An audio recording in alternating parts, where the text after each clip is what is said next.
दोस्तों, आज की सबसे पहली और बड़ी खबर। अप्रैल 2022 से झारखंड के बेरोजगारों को मिलेगा बेरोजगारी भत्ता। झारखंड के श्रम मंत्री सत्यानंद भोक्ता ने कहा है कि अप्रैल 2022 से झारखंड के बेरोजगार युवकों को बेरोजगारी भत्ता दिया जाएगा। यह राशि 5 और 7 हजार रुपये की होगी। झारखंड में बेरोजगारी के मामले को लेकर उन्होंने कहा कि बेरोजगारी भत्ता के मापदंड को अंतिम रूप नहीं दिया गया है। 5 से 7 हजार रुपये का भत्ता उपलब्ध कराया जाएगा। मार्च 2021 में हुई कैबिनेट की बैठक में बेरोजगारी भत्ता का प्रस्ताव पारित हो गया था। मुख्यमंत्री प्रोत्साहन योजना के तहत बेरोजगारों को भत्ता दिया जाएगा। दोस्तों, बड़ी खबर है। झारखंड के 33 लाख छात्रों को मिड डे मील की खाद्य सामग्री एक साथ देगी सरकार। झारखंड के गवर्नमेंट स्कूलों में पढ़ने वाले छात्रों के लिए बड़ी खुशखबरी है। कोरोना काल के कारण स्कूल बंद रहने से मिड डे मील भोजन से वंचित छात्रों को निर्धारित समय में खाद्य सामग्री एक मुश्त दिए जाने की तैयारी है। प्राथमिक कक्षाओं के लिए प्रतिदिन प्रति बच्चे 4 रुपये 97 पैसे और उच्च प्राथमिक कक्षाओं के लिए प्रतिदिन बच्चे 7 रुपये 95 पैसे की दर से फूड पैकेट उपलब्ध कराए जाएंगे। इस तरह प्राथमिक कक्षाओं के बच्चों को 1023 रुपये 82 पैसे और उच्च प्राथमिक कक्षाओं के बच्चों को 1534 रुपये 70 पैसे के फूड पैकेट एक बार में ही मिलेंगे। इस पर कुल 398.28 करोड़ रुपए खर्च होने की संभावना है। दोस्तों, बेहद बड़ी खबर सामने है। झारखंड के सहायक अध्यापकों के मानदेय की राशि में होगी कटौती। दोस्तों, झारखंड के सहायक अध्यापकों के मानदेय मद में केंद्र सरकार राशि में कटौती करने वाली है। इस संबंध में केंद्रीय शिक्षा मंत्रालय ने झारखंड शिक्षा परियोजना को पत्र लिखा है। पत्र में अगले वित्तीय वर्ष से वर्तमान वित्तीय वर्ष की तुलना में 5% राशि कम देने की बात कही गई है। समग्र शिक्षा अभियान के वित्तीय वर्ष 2021-22 के बजट को लेकर इस महीने केंद्रीय शिक्षा मंत्रालय और स्कूली शिक्षा एवं साक्षरता विभाग के अधिकारियों की बैठक होने वाली है। बैठक में बजट को स्वीकृति दी जाएगी। झारखंड शिक्षा परियोजना ने बजट तैयार कर लिया है। बता दें कि सहायक अध्यापकों के मानदेय में हर महीने लगभग 110 करोड़ रुपए खर्च होंगे। झारखंड सरकार ने झारखंड शिक्षक पात्रता परीक्षा यानी जेटेट सफल शिक्षकों के मानदेय में 50% व प्रशिक्षित शिक्षकों के मानदेय में 40% बढ़ोतरी की है। झारखंड के 14 जिले से नहीं मिले कोरोना के एक भी मरीज। दोस्तों, बड़ी खबर है। झारखंड में शनिवार सुबह तक पिछले 24 घंटे के दौरान झारखंड के 14 जिलों में कोरोना का कोई भी मामला नहीं मिला है। बताया गया है कि इन 24 घंटों में कोरोना से 75 लोग रिकवर हुए हैं। इसके विपरीत झारखंड के 10 जिलों में 20 नए मरीज मिले हैं। झारखंड में कोरोना के एक्टिव 266 मामलों में सबसे अधिक 86 लातेहार में हैं। राज्य स्वास्थ्य विभाग के अनुसार नए मरीजों में रांची, बोकारो और लोहरदगा से 3 लोग शामिल हैं। पूर्वी सिंहभूम, खूंटी, कोडरमा और सिमडेगा से 2 मरीज मिले हैं। इसी तरह धनबाद, गिरिडीह और रामगढ़ जिलों में से प्रत्येक में एक नए मरीज की पहचान हुई है। झारखंड में कुल कोरोना मरीजों की संख्या अब 4,34,516 हो गई है।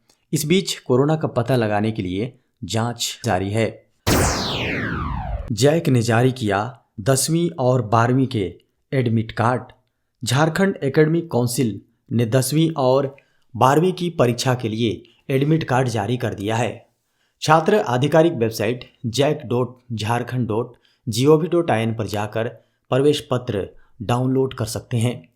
इस बार 10वीं और 12वीं के लगभग 8 लाख छात्र परीक्षा में शामिल होंगे। बता दें कि बोर्ड ने जो प्रवेश पत्र जारी किए हैं, छात्र उसे डाउनलोड नहीं कर सकेंगे। छात्र अपने स्कूल से एडमिट कार्ड प्राप्त कर सकते हैं।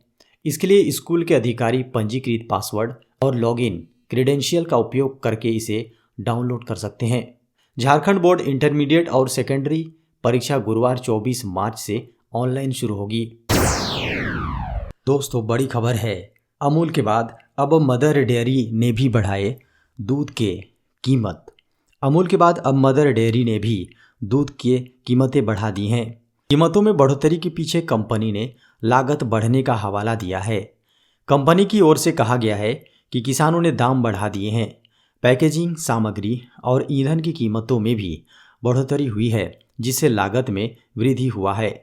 कंपनी की ओर से कहा गया है कि लागत बढ़ने से समानांतर दूध की कीमतें भी बढ़ानी पड़ रही हैं। नई कीमतें दूध के सभी वेरिएंट पर लागू होंगी।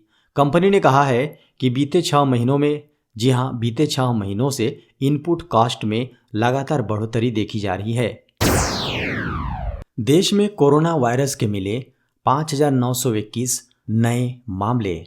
भारत में पिछले 24 घंटे के दौरान कोरोना संक्रमण के 5,921 नए मामले आने के साथ ही संक्रमितों की कुल संख्या बढ़कर 4,29,57,477 हो गई है।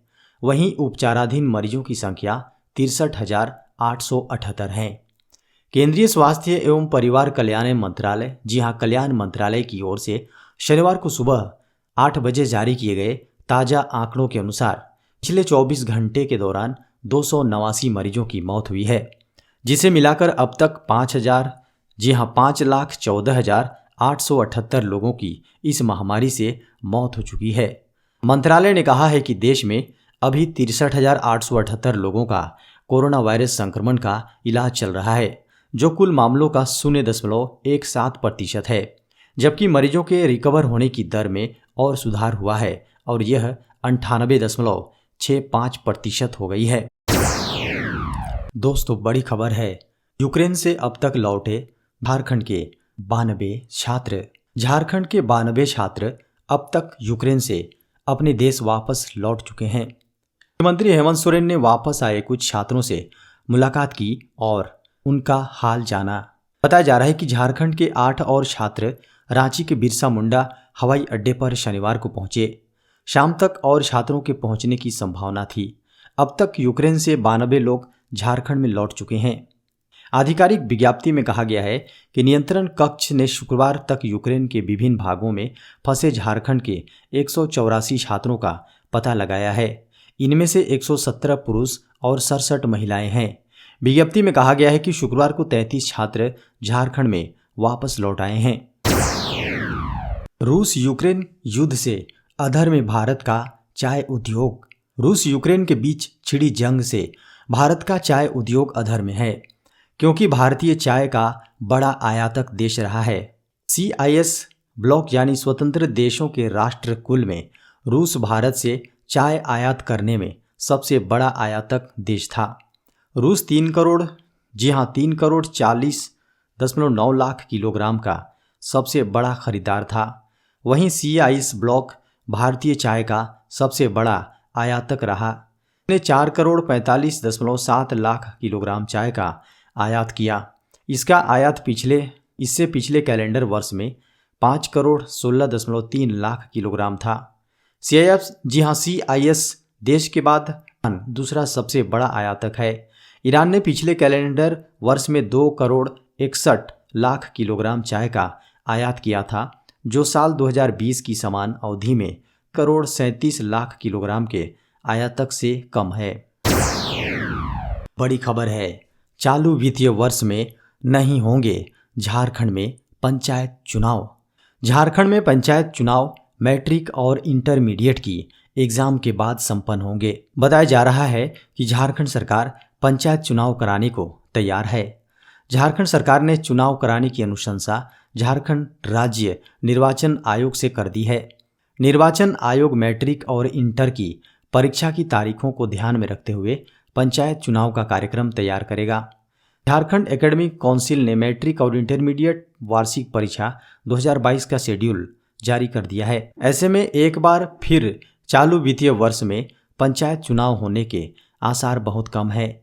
चालू वित्तीय वर्ष 2021-22 का अंतिम महीना चल रहा है।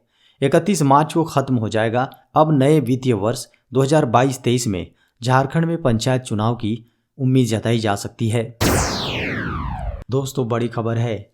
भारत केंद्रीय औषधि प्राधिकरण के एक विशेषज्ञ पैनल ने बूस्टर डोज के रूप में सिंगल डोज कोविड-19 वैक्सीन स्पुतनिक लाइट के तीसरे चरण के ट्रायल की अनुमति की सिफारिश की है।